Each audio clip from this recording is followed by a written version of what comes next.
Hi friends, welcome back to Mars Tech Zone YouTube channel. ఈరోజు వీడియోలో SIR గురించి తెలుసుకుందాం.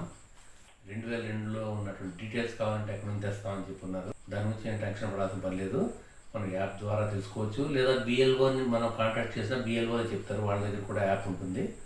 వెంటనే వాళ్ళు మనకు ఆ వివరాలన్నీ చెప్పగలరు. ఆ ఫారం కూడా ఫిలప్ చేస్తారన్నమాట. ఇప్పుడు కొన్ని చోట్ల ఎవరికైతే ఈ అడ్రస్ మార్పు వల్ల కానీ కొన్ని సందర్భాల్లో బిఎల్ఓలకి అందుబాటులో లేక అడ్రస్ వాళ్ళకి తెలియనప్పుడు ఇక్కడ చూస్తే మనకు టైం చాలా తక్కువ తీసుకోవాలంటే మన దగ్గర అందుబాటులో ఉన్నటువంటి ఓటర్ ఐడి అందులో ఎంటర్ చేయాలి. అంటే ఆ యాప్ ఓపెన్ చేసి మన ఓటర్ ఐడి నెంబర్ కూడా అక్కడ ఉంటుంది. ఆ తర్వాత మనకి సంబంధించినటువంటి బిఎల్ఓ ఎవరు, ఆ బిఎల్ఓ నెంబర్ అవన్నీ కూడా అక్కడ ఉంటాయి అన్నమాట. వాళ్ళని కాంటాక్ట్ చేయడం ద్వారా కూడా మనం ఆ ఎన్యూమరేషన్ ఫారం తీసుకొని మనం ఫిలప్ చేయొచ్చు. ఆ ఎన్యూమరేషన్ ఫారం ఎలా ఫిలప్ చేయాలి ఏంటన్నది ఇక్కడ కన్ఫ్యూజ్ గురయ్యారు చాలామంది. ఇక్కడ ఎలాగంటే అది ఒక చెప్తున్నాను తెలియని వాళ్ళ కోసం. ఈ విధంగా ఉంటుంది అన్నమాట. చూసినట్టయితే భారత ఎన్నికల సంఘం గణన ఫారం అన్నమాట. ఇక్కడ name and contact of BLO అంటే మన బిఎల్ఓకి సంబంధించినటువంటి పేరు అండ్ మొబైల్ నెంబర్. అండ్ ఇక్కడ మన నెంబర్, మన అడ్రస్ అన్నమాట. ఇక్కడ మన ఓటర్ పేరు, ఓటర్ ఫోటో గుర్తింపు కార్డు, చిరునామా, అడ్రస్, ఓటు మంది. ఈ బాక్స్ వచ్చేసి ఇక్కడ క్రమ సంఖ్య అంటే మన ప్రస్తుతం మన ఓటు ఎక్కడ ఉంది ఏంటనేది. మన అడ్రస్ అయితే ఇక్కడ కనిపిస్తుంది, ఇక్కడ ఉన్నట్టు. నెక్స్ట్ ఈ ఏరియా, బూత్ నెంబర్ అన్నీ ఇక్కడ ఉంటాయన్నమాట. అంటే మన సీరియల్ నెంబర్, పార్ట్ నెంబర్, ఈ assembly constituency number, name and number, state, district అవన్నీ ఇక్కడ ఉంటాయన్నమాట. ఇక్కడ క్యూఆర్ కోడ్, మనం ఇవన్నీ తెలుసుకోవాలంటే దీన్ని క్యూఆర్ కోడ్ ద్వారా స్కాన్ చేసినా కానీ మన వివరాలన్నీ అక్కడ వస్తాయన్నమాట. నెక్స్ట్ ఏంటంటే మన ఫోటో, అంటే ఓల్డ్ ఫోటో అనమాట. ఇది పాతది. మనం ఇక్కడ రీసెంట్గా దిగినటువంటి పాస్పోర్ట్ సైజు ఇక్కడ ఫోటో మనం ఇక్కడ అతికించాలి. ఆ తర్వాత ఈ ఫారంని ఫిల్ చేయాలి. ఇది చూసినట్టయితే మనకి ఇక్కడ చూడండి, ఫస్ట్ ఒక బాక్స్ లెఫ్ట్ సైడ్లో ఉంది కదా, గత ఎస్ఐఆర్ యొక్క ఓటర్ల జాబితాలో ఓటర్ వివరాలు. ఇందులో ఈ ఏరియా అనమాట, ఈ పార్ట్లో లెఫ్ట్ సైడ్లో ఉన్నటువంటి బాక్స్లో ఇక్కడ గత ఎస్ఐఆర్ యొక్క ఓటర్ల జాబితాలో ఓటర్ వివరాలు ఇక్కడ ఇవ్వాలి. అంటే ఎవరైతే క్యాండిడేట్ ఉన్నారో, ఇప్పుడు సపోజ్ ఇప్పుడు నేనున్నాను అనుకోండి, ఇక్కడ ఒకవేళ నేను 2002లో ఓటు వేసినట్టయితే ఇక్కడ ఓటర్ పేరు అంటే నా పేరు, ఓటు గుర్తింపు కార్డు నెంబరు అందుబాటులో ఉంటాయి. అంటే అప్పట్లో ఉన్నటువంటి ఓటర్ ఐడి నెంబర్ ఉంటుంది కదా, అది అందుబాటులో ఉంటే రాయొచ్చు, లేకపోతే స్కిప్ చేసిన ఏం కాదు, అక్కడ మనం గీత కట్టేసి సరిపోతుంది. బంధువు పేరు, ఎవరైతే బంధువు అంటే తండ్రి, అంటే మన గార్డియన్ ఎవరైతే ఉన్నారో బంధువు అని మెయిన్ తండ్రి పేరు ఇక్కడ రాయాలి. తర్వాత బంధుత్వం, తండ్రి. తర్వాత జిల్లా, ఏదో మన జిల్లా పేరు, అంటే అప్పట్లో జిల్లా, అంటే ఈ మధ్య జిల్లాలు మారినాయి, ఆ జిల్లా ప్రకారంగా అప్పట్లో ఉన్నటువంటి జిల్లా వివరాలు ఇక్కడ రాయాలి. నెక్స్ట్ స్టేట్, శాసనసభ నియోజకవర్గం పేరు, శాసనసభ నియోజకవర్గం సంఖ్య అంటే ఇక్కడ వేయాలి, ఈ బాక్స్లో వేయాలన్నమాట నెంబర్. తర్వాత భాగం సంఖ్య, పార్ట్ నెంబర్, మన సీరియల్ నెంబర్. దాంతో అక్కడ ఫినిష్ అవుతుంది. అయితే ఇక్కడ ఏం చేస్తున్నారంటే చాలామంది ఎప్పుడైతే పేరు, ఓటర్ పేరు అనగానే మన దగ్గర ఆధార్ కార్డులో ఉన్నటువంటి స్పెల్లింగ్ కానివ్వండి ఆ విధంగా రాస్తారు. అంటే ఈ ఫారంని ఇంగ్లీష్లో అయినా మనం ఫిలప్ చేయొచ్చు, తెలుగులోనే చేయొచ్చు. అయితే ఇక్కడ ఏంటంటే టోటల్గా ఈ ఫార్మాట్ అంతా తెలుగులోనే ఉంది కదా, కాబట్టి మనం తెలుగులోనే ఇవ్వడం కరెక్ట్. ఇంకోటి ఏంటంటే మనకి 2002 వివరాలన్నీ కూడా అక్కడ తెలుగులోనే కనపడతాయి అన్నమాట. మనం ఆన్లైన్లో వెతికినా కానీ అవన్నీ కూడా డేటా ఉంటుంది. ప్రతి ఓటర్కి సంబంధించినటువంటి 2002 డేటా ఉంటుంది. చాలా సింపుల్గానే మనం దాన్ని తెలుసుకోవచ్చు. ఇది అప్పుడు ఓటు నమోదయ్యి ఉంటే, మన ఓటు వేయకపోయినా ఆ ఓటర్ లిస్ట్లో మన పేరు ఉండి ఉంటే ఇక్కడ దొరుకుతుంది అనమాట, తెలుసుకోవచ్చు. అది బిఎల్ఓల దగ్గర ఉన్నటువంటి యాప్ ద్వారా వాళ్ళు కూడా సెర్చ్ చేసి వెంటనే చెప్తారు, లేదా మనం కూడా తెలుసుకోవచ్చు. అది ఎలాగని చెప్తాను. అయితే ఇక్కడ 2002లో ఓటు వేసినట్టయితే ఇక్కడ రాయండి. ఒకవేళ 2002లో నేను ఓటు వేయలేదనుకోండి, ఇక్కడ రాయకూడదు, దీన్ని వదిలేయాలి అనమాట. ఇక్కడ రాయాలి. ఇక్కడ ఏం రాయాలి? గత ఎస్ఐఆర్లో ముందు కాలంలో పేర్కొన్న బంధువు వివరాలు. నేను ఓటు వేయలేదు కాబట్టి మా ఫాదర్ పేరు ఇక్కడ రాయాలన్నమాట, మా నాన్నగారి పేరు. లేదా మనం ఇక్కడ బంధువు పేరు ఫాదర్ నేమ్ కానీ, లేదంటే మా తాతయ్య నాయనమ్మ పేర్లు, వాళ్ళు ఎవరైనా మన బంధువులు వాళ్ళు ఓటు వేసి ఉంటే ఇక్కడ రాయాలన్నమాట. ఇక్కడ రాస్తాం. వాళ్ళ ఓటర్ గుర్తింపు కార్డు ఉంటే అప్పట్లో అందుబాటులో ఉంటే ఇక్కడ ఇవ్వచ్చు, లేకపోతే స్కిప్ చేయొచ్చు. బంధువు పేరు తండ్రి, తాత, నాయనమ్మ, ఈ విధంగా అనమాట. బంధుత్వం ఇక్కడ రాస్తాం. నెక్స్ట్ జిల్లా. మన జిల్లా పేరు అంటే అప్పుడు గతంలో చేసినటువంటి వివరాలు ఇవన్నీ ఎక్కడ ఉంటాయి? ఈ నేమ్ యాజ్ ఇట్ ఈస్గా మనకి 2002 ఓటర్ జాబితాలో ఇవి కనిపిస్తాయి అన్నమాట. వాటిని అక్కడ ఏ విధంగా అయితే ఉన్నాయో అదే విధంగా మనం ఎంటర్ చేయాలి. అంటే ఒక్కోసారి స్పెల్లింగ్ మిస్టేక్స్ పడుతూ ఉంటాయి. పొరపాటుగా ఇప్పుడు ఒక నేమ్ ఉందనుకోండి, ఆ నేమ్లో ఉన్నటువంటి స్పెల్లింగ్స్ ఈ కానీ ఐ కానీ ఇలాగ డబల్ రావడం అలా జరుగుతాయి అనమాట. ఇంగ్లీష్ అయితే తెలుగులో ఉన్నటువంటి ఒత్తు పలులు కూడా కొన్ని పేర్లే కంప్లీట్గా మార్పుతో పడి ఉంటాయి అనమాట.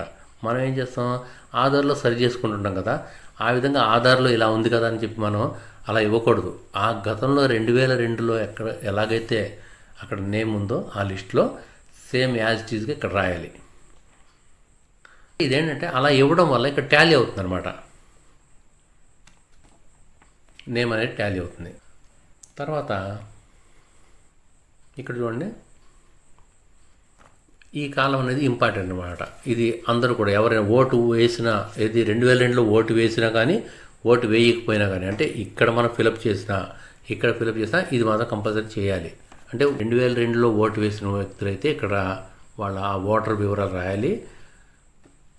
అలా ఓటు వేయని పక్షంలో వాళ్ళ రిలేటివ్స్ ఎవరైతే ఉన్నారో, అంటే వాళ్ళ పెద్దలు తండ్రి, తాత, నాయనమ్మ సంబంధించి ఎవరైతే ఓటు వేశారో వాళ్ళ వివరాలు ఇక్కడ రాస్తాం. ఇది అప్పుడు ఉన్నటువంటి ఆ పేరు ప్రకారంగానే. ఇక్కడ కూడా చూడండి, శాసనసభ నియోజకవర్గం చూడండి, శాసనసభ నియోజకవర్గం సంఖ్య అక్కడ ఉంటాయి, ప్రతిదీ ఆ లిస్టులో ఉంటాయి అన్నమాట. భాగం సంఖ్య, పార్ట్ నెంబరు, సీరియల్ నెంబరు, ఇవి ఇక్కడ ఉన్నాయి కదా. మనం ఇక్కడ ఇచ్చినా మనం ఓటేస్తుంటే ఇక్కడ రాస్తాం. ఆ వివరాలను ఇక్కడ ఉంటాయి, ఆ నెంబర్లు. మన పూర్వీకులు అని మన పెద్దలు తండ్రి కానీ తాత, మా నాయనమ్మ ఎవరైనా కానీ ఇక్కడ ఓటు ఎవరైతే వేశారో వాళ్ళ పేర్లు వివరాలు రాసిన తర్వాత ఈ నెంబర్లన్నీ రాస్తాం కదా, ఇవి టాలీ అవ్వాలి. తర్వాత ఇక్కడికి వచ్చిన తర్వాత మన వివరాలు ఇవ్వాలి. ఇక్కడ మన వివరాలు ఏముంది చూడండి, పుట్టిన తేదీ, డేట్ ఆఫ్ బర్త్ ఉంది కదా, ఈ బాక్స్లో ఇవ్వాలి. చూడండి ఇక్కడ తారీఖు, నెల, సంవత్సరం. ఇప్పుడు జనవరి 01/01/2001 అలాగనమాట. 01/01/2010 అలాగా. తర్వాత ఆధార్ నెంబర్ ఐచ్ఛికం. ఇక్కడ ఆధార్ నెంబర్ మనకు ఉన్నటువంటి ఆధార్ కార్డ్ని ఇక్కడ ఎంటర్ చేయాలి. ఐచ్ఛికం అంటే మనకి ఇష్టం ఉంటే ఇవ్వచ్చు, లేకపోతే అంటే ఈ రోజులో ప్రతి ఒక్కరికి కూడా ఆధార్ కార్డ్ అనేది మ్యాక్సిమం అందరికీ ఉంటుంది, అందరూ ఆధార్ కార్డ్ కలిగి ఉంటారు. మొబైల్ నెంబర్, మన మొబైల్ నెంబర్ కూడా ఇక్కడ ఇవ్వాలి. తర్వాత తండ్రి సంరక్షణ పేరు, మన తండ్రి పేరు లేదా తల్లి ఎవరైతే ఉన్నారో మన గార్డియన్ వాళ్ళ పేరు ఇక్కడ ఇవ్వాలి. తండ్రి పేరు ఇక్కడ రాయాలి. తర్వాత వాళ్ళ ఓటర్ గుర్తింపు కార్డు అందుబాటులో ఉంటే అది కూడా ఇక్కడ ఇవ్వాలన్నమాట. ఇది ఇప్పుడు ప్రజెంట్ ఉన్నది. ఇప్పుడు సపోజ్ 2002లో మీరు ఓటు వేయలేదు, మీ ఫాదర్ వేశారనుకోండి, మీ ఫాదర్ ఇక్కడ రాస్తాం. మీ ఫాదర్కి సంబంధించినటువంటి రీసెంట్ ఓటర్ ఐడి ఇక్కడ ఇవ్వాలన్నమాట. ఓకేనా? అంటే ఇక్కడ నుంచే ఓటర్ ఐడి ఏంటి, అప్పట్లో 2002లో ఒకవేళ ఓటు వేసి ఉంటే అక్కడ ఉన్నటువంటి ఓటర్ ఐడి నెంబర్ అక్కడ ఇవ్వాలి. అంతేగాని ఇప్పుడున్న ఓటర్ ఐడి నెంబర్ ఇక్కడ ఇవ్వకూడదు. అదొకటి కొంతమంది మిస్టేక్స్ చేస్తున్నారు. నెక్స్ట్ ఇక్కడ మనం ఓటర్ ఐడి ఇచ్చిన తర్వాత తల్లి పేరు, తల్లి ఓటర్ గుర్తింపు కార్డు ఇది ప్రజెంట్ది అందుబాటులో ఉంటే, ఇక్కడ చూడండి అందుబాటులో, ఇక్కడ బ్రాకెట్లో ఉంది చూసారా, అందుబాటులో ఉంటేనే. తర్వాత జీవిత భాగస్వామి పేరు, అంటే మ్యారేజ్ అయిందనుకోండి, ఒకవేళ మ్యారేజ్ అయితే మీ వైఫ్ కానీ లేదంటే హస్బెండ్ కానీ, లేడీస్ అయితే హస్బెండ్ నేమ్ రాయాలి. అయితే ఇలాగా జెంట్స్ అయితే వైఫ్ నేమ్ రాస్తారు కదా. మ్యారేజ్ అయితే ఒకటి అవ్వకపోతే పర్వాలేదు, ఇక్కడ స్కిప్ చేసేయచ్చు మ్యారేజ్ అవ్వకపోతే. జీవిత భాగస్వామి ఓటర్ గుర్తింపు కార్డు నెంబరు అందుబాటులో ఉంటే ఆ ఓటర్ ఐడి నెంబర్ కూడా ఇవ్వచ్చు. రీసెంట్, ఇవన్నీ కూడా రీసెంట్. ఇక్కడ మనం ఇవ్వాల్సిన పేర్లు ఇక్కడ చూడండి, మన డేట్ ఆఫ్ బర్త్ ఇచ్చాం, ఆధార్ నెంబర్ ఇచ్చినప్పుడు ఎప్పుడైతే ఆధార్ నెంబర్ కొడతారో మన ఇప్పుడున్న స్పెల్లింగ్ ప్రకారంగా కరెక్ట్గా మన నేమ్ అక్కడ రావడం జరుగుతుంది వాళ్ళకి. అంటే అక్కడ ఆ వెరిఫికేషన్ అక్కడ చూసుకుంటారు. మన మొబైల్ నెంబర్ కూడా అలాగ లింక్ అయి ఉంటుంది కాబట్టి తండ్రి పేరు కూడా ఆధార్లో ఉన్నటువంటి సేమ్ ఎలాగైతే ఉందో అలాగే రాయాలన్నమాట. అంతేగాని ఇక్కడ ఈ 2002లో ఆ విధంగా ఉందని అలా రాయకూడదు. ఇక్కడ ప్రజెంట్ ఇప్పుడు ఎలాగైతే ఉందో అలాగ రాయాలి.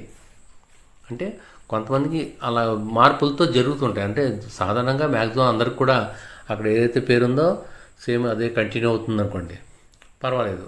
ఒకవేళ చేంజ్ కనుక ఉంటే ప్రస్తుతం ఇప్పుడు ఎలాగైతే ఉందో ఆధార్ కార్డులో అక్కడ ఈ విధంగా ఉండేలాగా ఇక్కడ రాయాలి. ఇక్కడ ఫిల్ చేసేటప్పుడు ఆ టైంలో 2002లో ఎలాగైతే ఉందో అలా రాయాలన్నమాట. అవి రాసిన తర్వాత లాస్ట్కి వస్తే ఇక్కడ ఓటరు లేదా ఎవరైనా వయోజన కుటుంబ సభ్యుని సంతకం, అది ఎడమ చేతి వేలిముద్ర, బంధుత్వాన్ని పేర్కొనాలి మరియు తేదీ. అంటే ఆ బంధుత్వాన్ని పేర్కొనడం అనేది కూడా బ్రాకెట్లో పెట్టారు.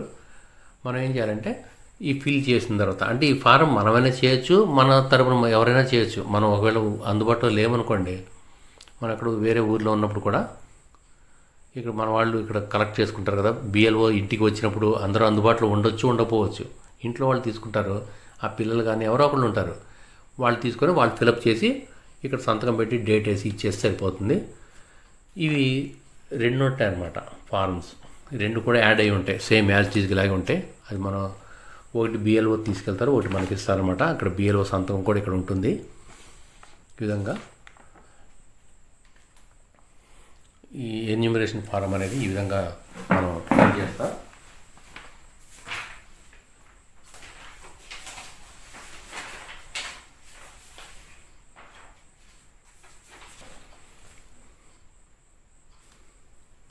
అంటే ఇక్కడ మనం పాత ఫోటో పక్కనే కొత్త ఫోటో అనేది మన రీసెంట్ ఫోటోగ్రాఫ్ని ఇక్కడ అంటించడం జరుగుతుందన్నమాట.